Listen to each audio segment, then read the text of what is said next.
A well-known medrash in Esther Rabbah 1:8 tells us that Rabbi Akiva was once teaching his students when he noticed that they were beginning to fall asleep.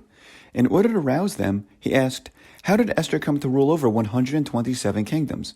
He answered his own question by explaining that she was a descendant of Sarah, who lived for 127 years. This comment succeeded in waking his students up, but it is quite perplexing. After all, Esther was the descendant of many other people, not just Sarah. The entire Jewish nation comes from Sarah. Furthermore, why should living for 127 years have anything to do with ruling 127 kingdoms? The Chidushei HaRim, as illuminated by Rav Isaac Bernstein, Rav Emanuel Bernstein's father, presents an eye-opening answer. When Rabbi Akiva saw that his students were falling asleep, he wanted to demonstrate the terrible consequences of wasting time. Thus, he told them that each of the 127 years in Sarah's life was worth an entire kingdom Esther ruled over. This, he was revealing to them, is the way that one must view time. Every year of one's life is a kingdom.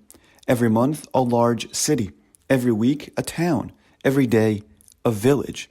And every hour, a street. Were one to truly understand the value of time, he would never dream of wasting it. Rabbi Akiva felt that explaining time in a physical and tangible way would help his students understand how precious every moment of life is.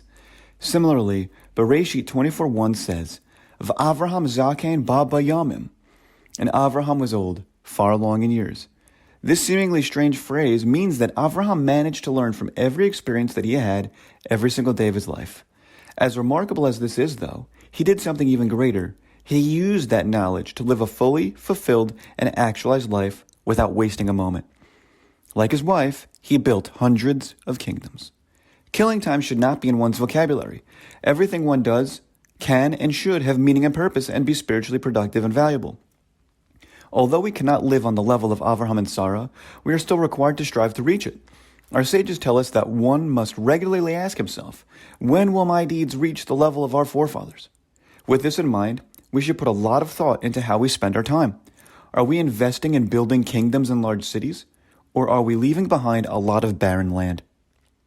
We must realize that our time in this world is limited, but the distractions in our generation are limitless.